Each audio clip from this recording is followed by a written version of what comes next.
In today's video, I'm going to give you 7 ways that you can start improving your posture today, as in right now, by improving your alignment. You see, posture is nothing more than the habit of the way you carry yourself. And just like any other habit, you can trade old for new or bad for good. You just have to know what good is, right? So we're going to go through the building blocks, or rather an exercise to align those building blocks of the body to improve your overall alignment. And then I have tips on how you can practice that to make your new postural habit. So more on that towards the end of the video. All right, now to get started, go ahead and take your shoes and socks off. You can see that I have already created this wardrobe malfunction so that you can see my feet and my knees, which will hopefully be a pretty good reference point for you as you get started on this little alignment journey we're on. So I mentioned building blocks. We're going to start with block number 1, which is your feet. So I want you to stand with your feet shoulder width apart and point those feet straight ahead. Now, yes, I know it may already be uncomfortable. You may already feel knock-kneed or awkward. I know that for a lot of us, standing with the feet pointed outward is really comfortable, and I'm asking you to do something very different. But bear with me, there's more to come. And as you practice, remember, you're trading up in your habits. You're creating better habits. So it will feel less awkward the more you practice, right? So block number 1 is the feet. We've got them shoulder width and pointed straight ahead.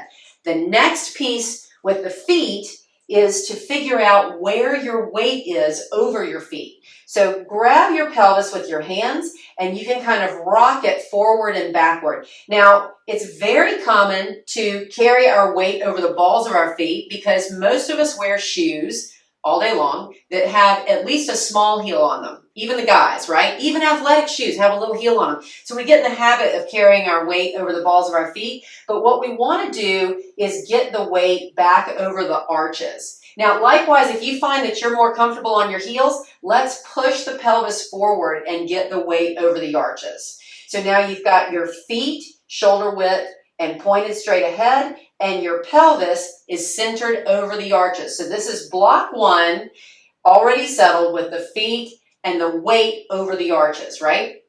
Block number 2 is the pelvis itself. So once you've got it centered over the arches, we need to see if we can vertically orient it.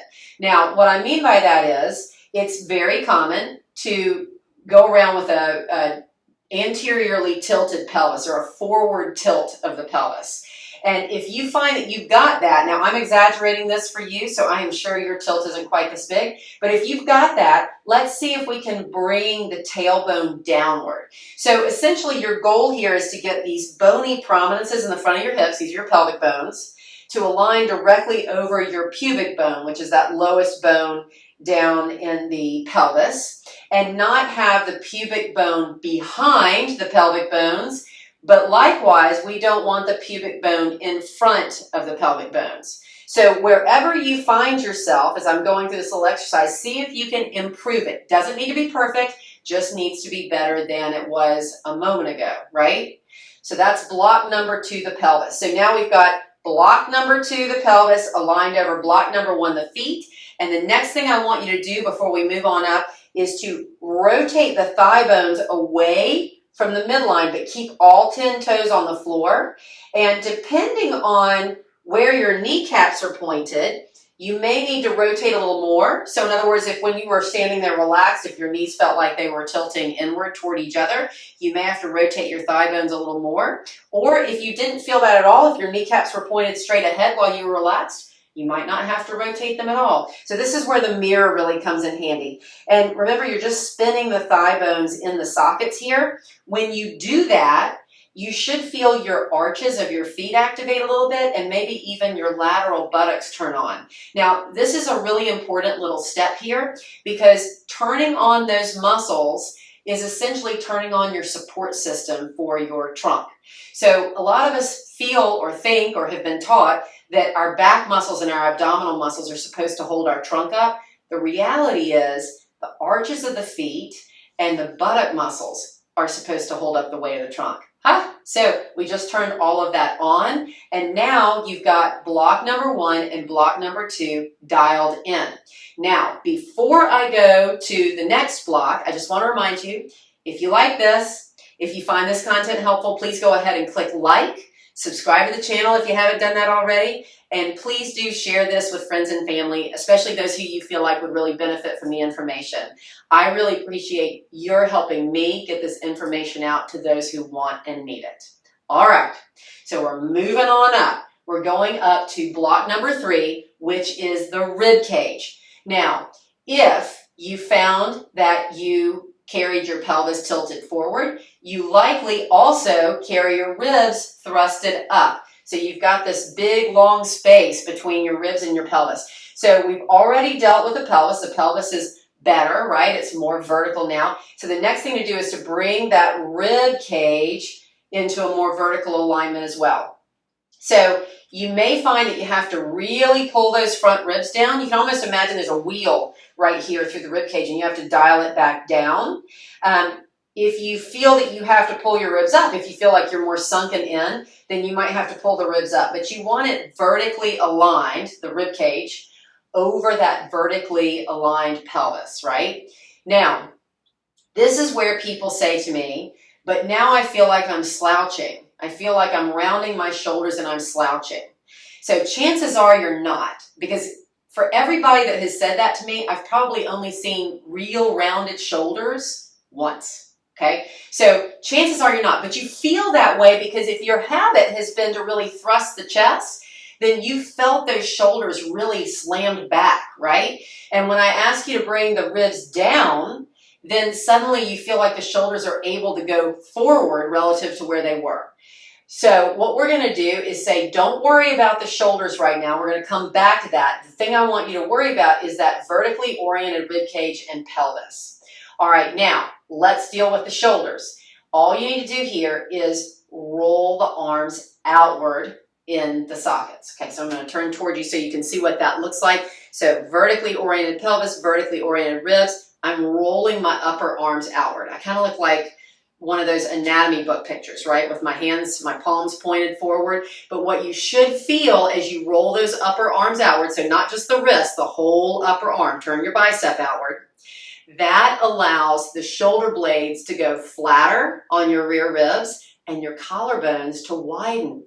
So the rolled shoulder thing, the forward rolled shoulder thing that you were worried about a moment ago is gone, isn't it? And you're not thrusting your chest to do it. You're just rolling your arm bones. Interesting, right? Now, you might even find that when you're aligning your ribs downward and you're rolling your arms outward, that some of the aches and pains that you typically feel at the end of the day, or maybe even you feel them when you're at your desk, they just melted away because you just took away unnecessary gripping back there. Isn't that great? All right, so we've dealt with building block number 1, the feet, building block number 2, the pelvis, building block number 3, the rib cage, and we've dialed in the shoulders, right? The last building block is your head. That's building block number 4. And all we need to do with the head, now that the arms are rolled outward and the ribs are relaxed, is bring it backwards over the neck. So again, you're not tilting your chin up or down. You're literally drawing the head backward in space. And you will probably find that it goes back very easily because with the ribs down, and the arms rolled out, there's plenty of room to bring your head back over your neck. All right, so that is your alignment building block system. Remember, you don't need to be perfect to make good, healthy, incremental change. So next, let's talk about how you're going to make this a habit. What I want you to do, and you can take notes on all of this, write all these points down. I gave you 7 points and we worked with 4 building blocks. And I want you to check in with them 40 times a day.